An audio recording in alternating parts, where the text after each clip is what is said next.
You somehow neutralize the leader of the Taliban's, and you thought it was all over. You sweep the compound, but your gut screams a warning that refuses to fade.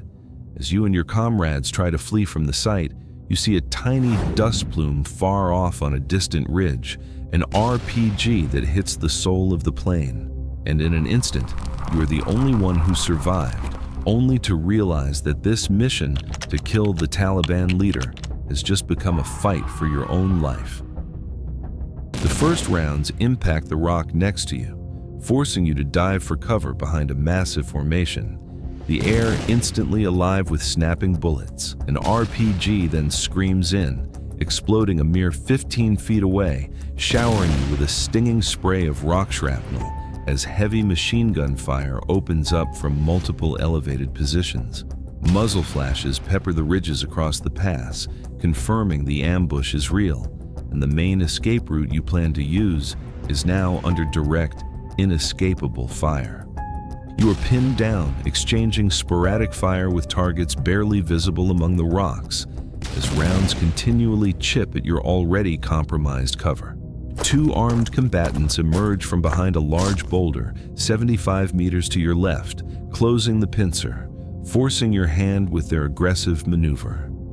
You have to move, abandoning this exposed position and losing crucial elevation to avoid being completely flanked and cut off. You drop lower, scrambling for new cover during a momentary lull, desperately trying to raise command on your comms for extraction.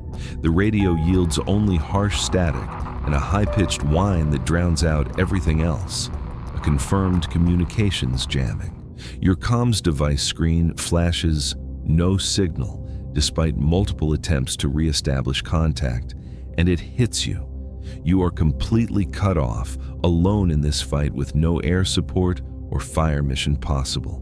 You're sprinting now, weaving through the treacherous terrain, firing short bursts as the enemy maintains aggressive pursuit, closing the distance.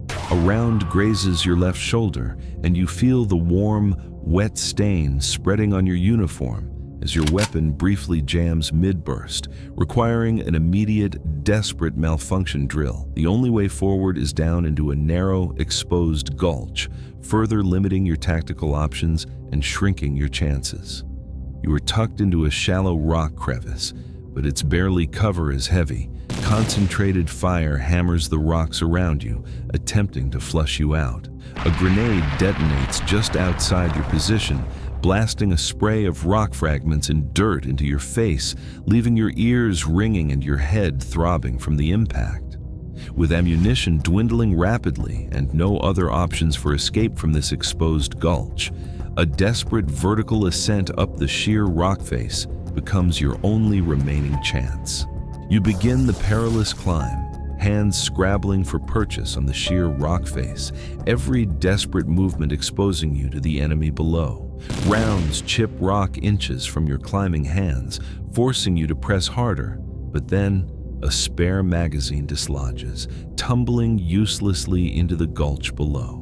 Exhaustion burns through your muscles, and the risk of a fall is constant, yet you keep climbing, gaining meager vertical distance under fire. Your muscles scream, burning with exertion as you struggle upwards, every handhold a fight against gravity and the enemy's watchful eyes. Your hand slips on loose shale, your body swinging dangerously before you catch yourself with a desperate fingernail grip.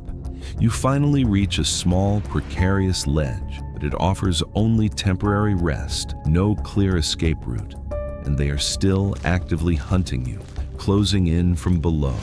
The enemy combatants spotted you on the ledge, and their weapons are already trained on your position. More are visible scaling up from below, closing off your last hope. The time has come, and you have to make a crucial decision.